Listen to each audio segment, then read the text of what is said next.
What if I told you that the secrets to unlocking the universe, its hidden laws, its infinite mysteries, and even the path to enlightenment have been right in front of us for thousands of years? Encoded in ancient texts, whispered through the corridors of time, and buried beneath layers of myth and secrecy.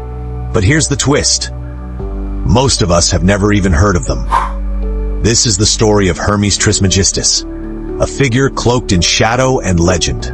A being said to possess the wisdom of the gods, the power to transform the mundane into the divine, and the knowledge to bridge the gap between the mortal and the eternal. But here's the question that haunts historians and mystics alike. Did Hermes ever truly exist? Or was he a cipher, a symbol for something far greater, far more dangerous? The teachings attributed to Hermes, known as Hermeticism, claim to reveal the very fabric of reality. They speak of alchemy, not just the transformation of lead into gold, but the transformation of the soul itself. They promise divine wisdom, the kind that could elevate humanity to godlike understanding. And yet, these teachings were both revered and feared. Kings sought them, empires suppressed them, and those who dared to study them often paid the ultimate price. So why were these ideas so dangerous? What truths did they hold that could threaten the foundations of power, religion, and science? And perhaps the most chilling question of all, what if these teachings still hold the key to unlocking humanity's greatest mysteries? Stay with us as we unravel the enigma of Hermes Trismegistus, the Emerald Tablet, and the forbidden knowledge that shaped the course of history. And don't forget to let us know in the comments. Have you ever heard of Hermes Trismegistus? What do you think lies hidden in his teachings? Because this is not just a story, it's a journey into the unknown.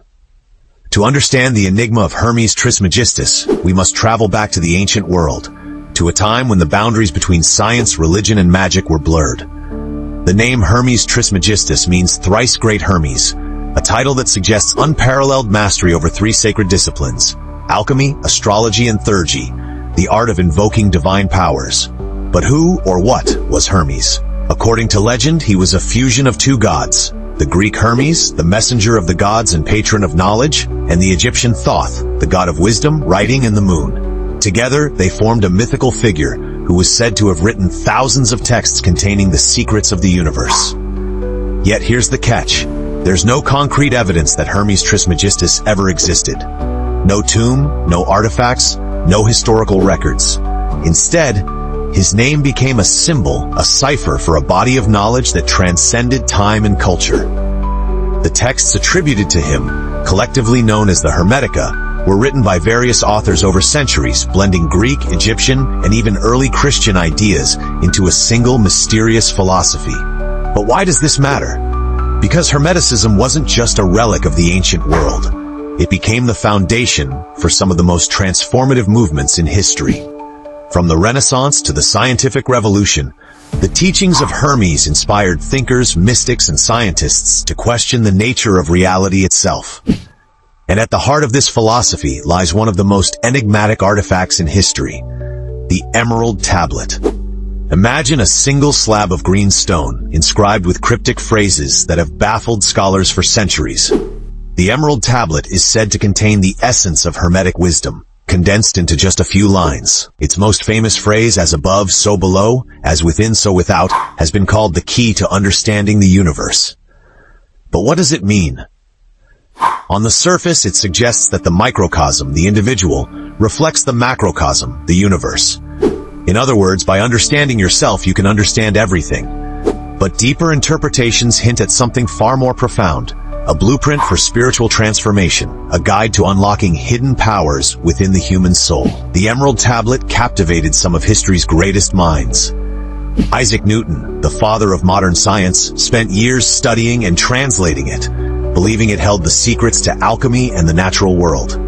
But Newton wasn't alone. Alchemists, philosophers, and mystics across centuries risked their lives to study Hermetic texts, convinced they contained forbidden knowledge. And that's where the story takes a darker turn. If Hermeticism was so profound, why was it suppressed? Why did the Catholic Church label it heretical? Why did secret societies like the Freemasons and the Rosicrucians guard it so fiercely? The answer lies in power. Hermeticism wasn't just about abstract philosophy, it was about transformation. the power to turn lead into gold, ignorance into wisdom, and chaos into order. But as history has shown, power is a double-edged sword. Those who sought to wield it often found themselves at odds with the authorities of their time. Take, for example, the Renaissance. In 1460, a mysterious manuscript known as the Corpus Hermeticum arrived in Florence, Italy. It was brought by a monk fleeing the crumbling Byzantine Empire and was believed to contain the lost wisdom of Hermes Trismegistus. The manuscript was written in Greek, a language that had been largely forgotten in Western Europe, and its contents were revolutionary. The Corpus Hermeticum described a universe governed by divine laws, where humans could ascend to godlike wisdom through knowledge and spiritual practice. It challenged the rigid dogmas of the Catholic Church, offering a vision of humanity as creators, not just subjects of divine will. The man who translated the Corpus Hermeticum was Marsilio Ficino, a brilliant scholar under the patronage of the Medici family. Ficino believed he was unlocking the secrets of the ancients, a wisdom older than Christianity itself. And that's exactly what terrified the Church. Hermeticism suggested that individuals could achieve enlightenment without the Church, through personal study and introspection. This was a direct threat to the Church's monopoly on spiritual knowledge. As Hermetic ideas spread, they began to influence secret societies like the Freemasons and the Rosicrucians, who saw Hermeticism as a path to hidden power, both spiritual and political. But the Church wasn't the only force suppressing Hermeticism. Rival factions within the Hermetic community itself emerged, each claiming to possess the true interpretation of Hermes' teachings. This infighting weakened the movement and made it easier for its enemies to suppress. And then there's the question of alchemy. To most people today, alchemy is little more than a pseudoscience, a failed attempt to turn lead into gold. But to the Hermeticists, alchemy was a metaphor for spiritual transformation. The gold they sought was enlightenment, the perfection of the soul. Yet this metaphor wasn't always understood or accepted. Many alchemists were accused of sorcery and executed for their experiments. One of the most tragic figures in this story is Giordano Bruno, a philosopher and Hermeticist who dared to challenge the Church's view of the cosmos. Bruno believed in an infinite universe, filled with countless worlds, each governed by the same divine principles described in Hermetic texts. For this, he was burned at the stake in 1600. His death was a chilling reminder of the risks involved in pursuing forbidden knowledge. But here's the twist. Hermeticism didn't die, it evolved. As the scientific revolution gained momentum, Hermetic ideas found new life in the Enlightenment. Philosophers like Immanuel Kant and scientists like Carl Jung drew on Hermetic principles to explore the nature of consciousness, morality, and the human psyche.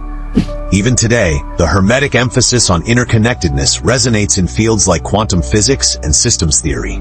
So, what are the hidden lessons of Hermeticism? First, it teaches us that knowledge is not static. It's a living, evolving process. The Hermetic texts were never meant to be dogma. They were guides for personal exploration and transformation. This idea is more relevant than ever in our rapidly changing world, where adaptability and lifelong learning are key to survival. Second, Hermeticism reminds us of the power of perspective. The principle of as above, so below encourages us to see the connections between seemingly unrelated things. In a world increasingly divided by politics, culture, and ideology, this perspective is a powerful antidote to fragmentation. But perhaps the most profound lesson of Hermeticism is its emphasis on human potential.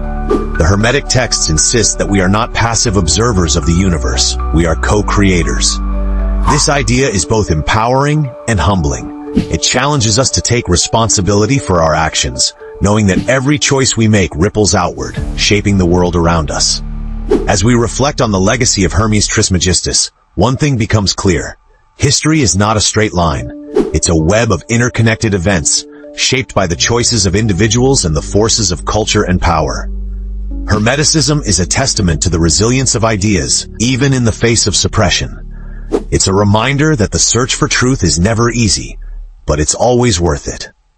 So, what do you think? Are the teachings of Hermes Trismegistus a relic of the past, or do they hold the key to our future? Let us know in the comments below. And if you've enjoyed this journey through history, don't forget to like, subscribe, and share this video with fellow seekers of knowledge. Because in the end, as Hermes himself might say, The all is in the all, and the all is in you.